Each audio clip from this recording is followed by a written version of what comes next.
Hi everybody, this is Yann Camus of Bliss Climbing, and today I want to make a test, homemade test of some lead solo belay device that I have, and I want to film it so you can enjoy it too, because I think it'll be very interesting.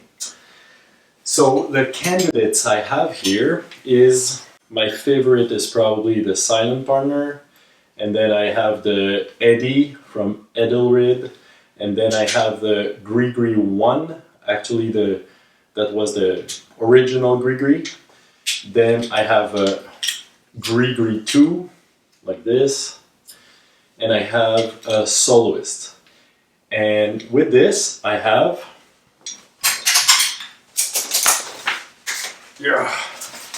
I have 10 kilograms of sand and water in bottles, so that's a total of 10 kilos. So it's not the same as a 80 kilo person, but still I expect that a belay device will stop the fall of a 10 kilo load. So I just want to check, like, will it stop it or will it drop it? And the setup I have is a top rope solo, so it's just a fixed rope.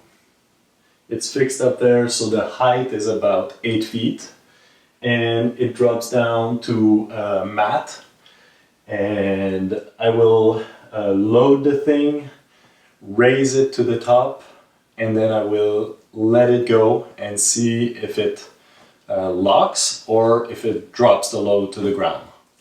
Let's try it. So the Soloist has a cam inside that's completely hidden. So by grabbing it, it's impossible to get that cam hindered or stopped from activating. And also, this cam, it doesn't have a spring, so it's loose.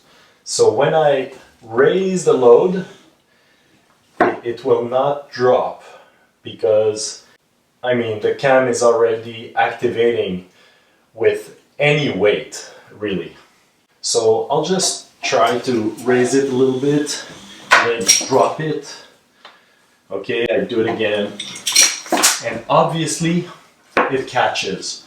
Okay, this is really good, but the Soloist has one problem, and that's that if it's inverted, it will not catch.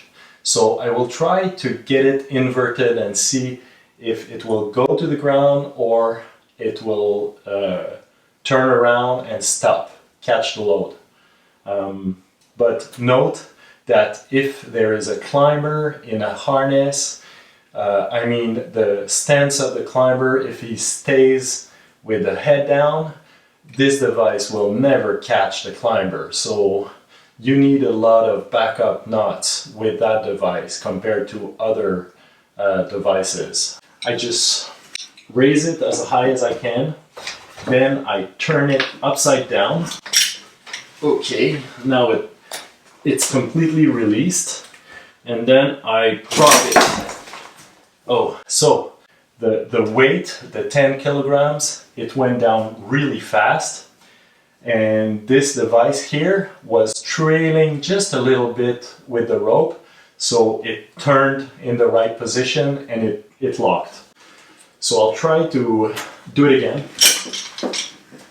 So completely upside down, and I drop it. Yeah, did it again. Now I'll try something a little bit different. So I'll pull this very, very hard and fast and release. Let's try. Yeah, so I completely unlocked it, but again, it turned upside down and locked very fast. So, this device, the camming action and everything, it gets activated because it doesn't have a spring that keeps the cam from engaging. So it's very good. And if I pull like that, I can pull slowly. And if the moment I release, so used like this, it would be awesome. It locks very well. But in reality, use backup nuts. So now I have a Grigri 2. So now with 2 kilograms, yeah, the cam doesn't get engaged at all. Okay. Now I have 4 kilograms. So I can make it slip. So now I have 6. It still locks. So now I have 10 kilograms and it's properly activating the cam because I activated it. What I'll do is I'll disengage the cam, let the rope hang like this, and just drop the Grigri and see if during the slide there is sufficient friction to activate the cam, or will this load drop to the ground. So I disactivate the cam. Now it's completely free. I leave the rope by itself, start sliding, and I drop. 1, 2, 3, go. Go.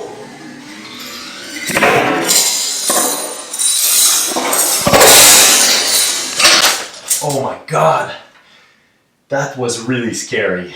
Second test, release the cam and drop.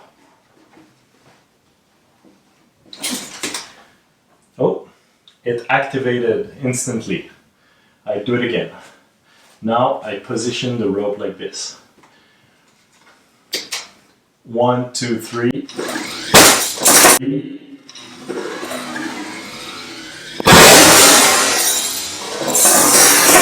Oh, sorry load, it hit the ground. Okay, third test.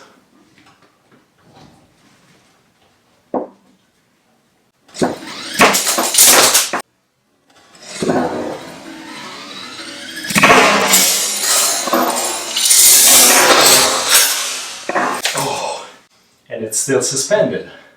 So, very good. Is it? Oh man, it's very scary to see that load going down, sometimes hitting the ground, and thinking that it could be my body. So if I fall 6 feet like this, I could really hurt myself. If I think that this device will catch and it actually doesn't catch. Okay, fourth drop with the Grigri 2.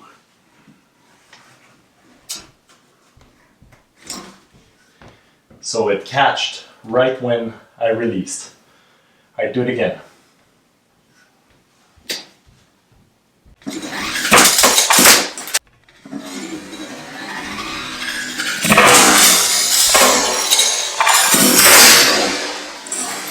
Oh, it stopped like 5 centimeters from the ground again. What I think might be happening, and I'll have to check the video in details, but maybe the rope wiggles a little bit. And if it wiggles, then there could be a small catch in the rope, like a pull, right before it gets to the ground. And with the friction also, maybe it tries to activate the cam. So between the two actions, one pull on the free side and some friction on the cam, then it's enough to engage the cam with the Grigri 2. Grigri 1, 2 kilos. It's not enough to engage the cam, that's for sure, like Grigri 2. Now 4 kilos. It's very similar to the Grigri 2. It's not enough to engage the cam, but if I drop it, it seems to catch a little bit more, like I can feel like it tries to catch very much. With 6 kilograms, it catches. Alright, Grigri 1, drop number 1.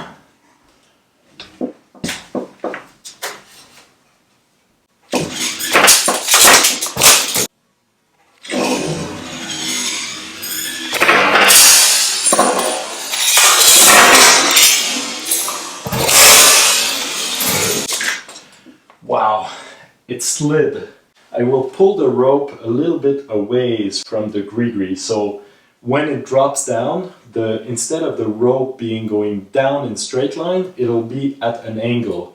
And I think that could free a little bit of the pull tension on the system that engages the cam, and I'll try to make it drop to the ground.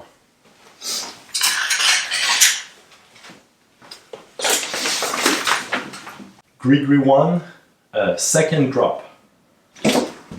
Okay, it engaged directly.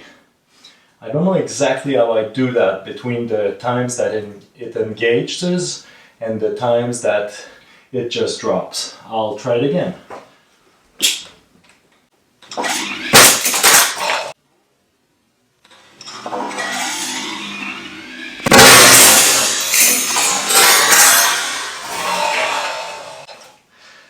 Yeah, it touched the ground, but it locked at the same time. Not very good. Grigri 1, third drop.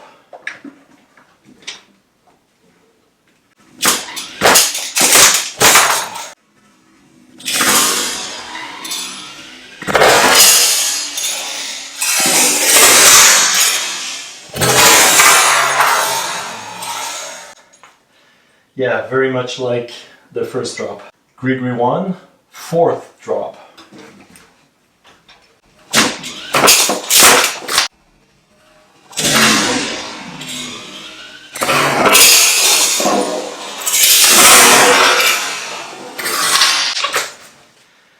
They're all very similar, but now the climber survived.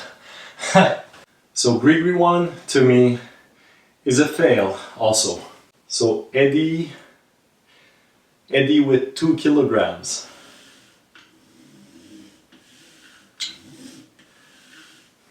It doesn't engage the cam. Eddy with 4 kilograms.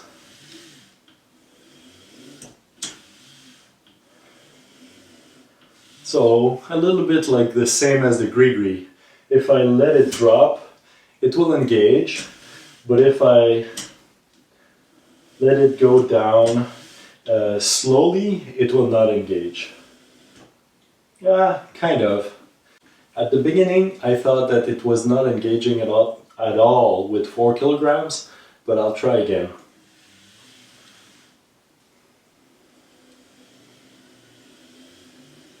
Yeah, if I go slowly, it will not engage.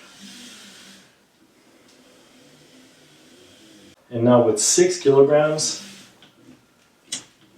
it engages right away. Eddy, drop test number 1.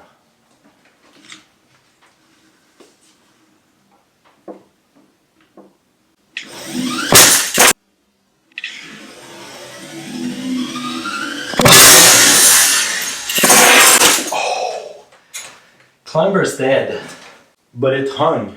It's not completely failed. When it hit the ground, then the cam engaged. I think it's from the sheer vibration. Eddy, drop test number 2.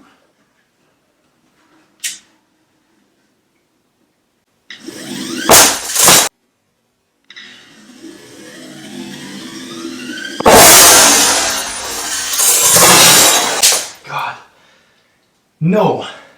It slides down and it hits the ground. It's very nasty. Eddy, drop test number 3.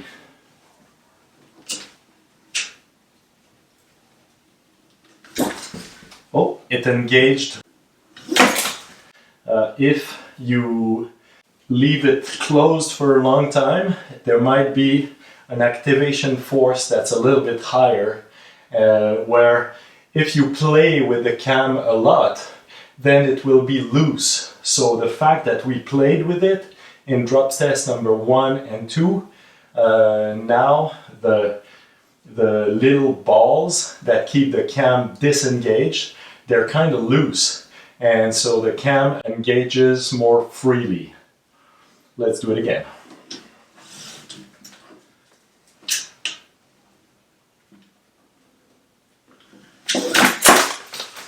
I wonder if I'll be able to make it drop to the ground now. Nope. engaged.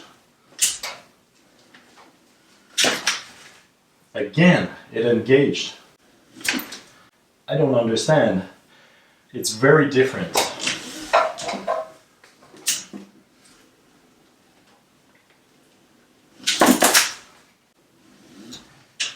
Nope. Now it's very sensitive. I can't make it drop anymore.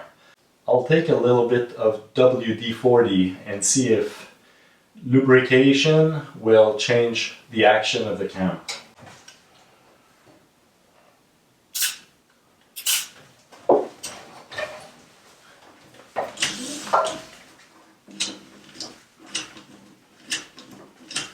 All right.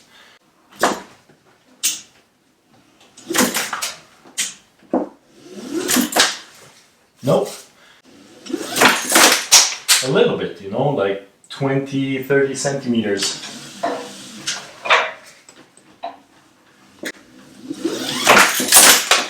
Oh, now a little bit more, you know.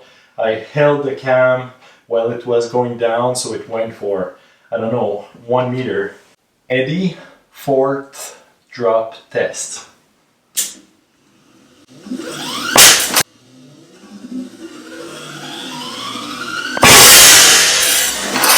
Oh! Ouch! I did accompany the Eddy for maybe 1 foot to make sure that it started sliding, and now it went all the way to the ground. Ouch! That must have hurt. So to me, the Eddy, you know, it failed on many of the drop tests, and then at the drop test number 3, I couldn't make it impact the ground. I don't know exactly what makes the difference between the functioning Eddy and the failing Eddy. To me, it's a fail right now. So Eddy, drop test number 5, I lubricated with WD-40 even more this time. So it's very, very new Eddy. It doesn't have a lot of wear and well lubricated. Engaged, slid maybe 2 feet. I'm trying to make it fail.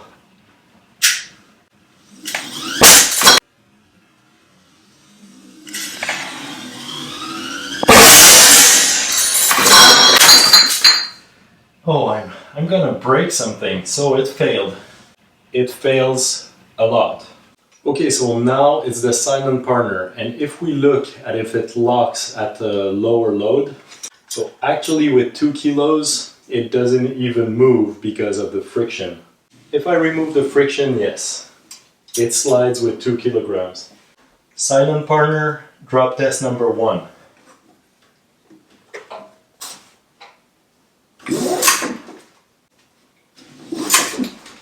So did it again, so it went faster and then engaged and the clove hitch grabbed the device. I'll do it again. Silent partner, drop test number 2.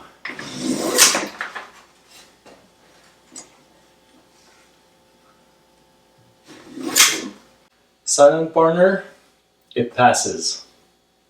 Good device because activation by speed makes sense for solo climbing. Usually, if you slide down a slab really slowly, then it will not engage, but will you sustain a lot of injuries? I don't know, because you go slow. So maybe if you have a helmet, it's enough that you survive well and you have just bruises and scratches. I'm not sure. Activation speed is supposed to be 3 meters per second. I think that 3 meters per second is about 10 kilometers an hour. So it's when you run at normal pace, a little bit fast. So, you know, would you sustain a lot of injury if you run a little bit fast and you have a helmet and you run into a concrete wall? Maybe. But, you know, and that's the maximum speed, because at that exact speed, it will engage. So it makes a lot of sense, I think. Good device. So from these tests only, if you use it that way, so with not a lot of weight or not a lot of friction from the free side of the rope, it will slide a lot for the Eddy, for the Grigri, the original Grigri, and for the Grigri 2. And they all fail for that. So if you use them in solo situations, make sure you know their limitations. And you know, there's always a big potential for mishaps and problems and injury. So be very careful. If you look at what I think are good devices, they are made for purpose, they are made for soloing, they are made for lead soloing, and the silent partner is not good for top rope soloing. This is not the topic of this video. If you want to know more about top rope soloing, make sure you subscribe to my website, blissclimbing.com, because I have a full course, online course about top rope solo that will help you if you want to perfect your systems. But if you want to lead, climb solo, lead solo, then they are made for purpose, and they are so the silent partner is very safe, I think. You can use normal backup knots, but speed activation is a very good idea. And the Soloist, because the cam inside, it does not have a spring, then the activation is very easy. You just, as soon as it pulls in the right direction, it activates. Now the problem is if you fall headfirst, because of this flaw, you need to put a lot of backup knots. And if eventually I want to show you how I use it with a lot of backup knots that are easy to undo, and in some situation it's a very good device. Thanks for watching. Subscribe to my channel. Come visit me, blissclimbing.com, or you can type Bliss Climbing on Facebook. Thank you.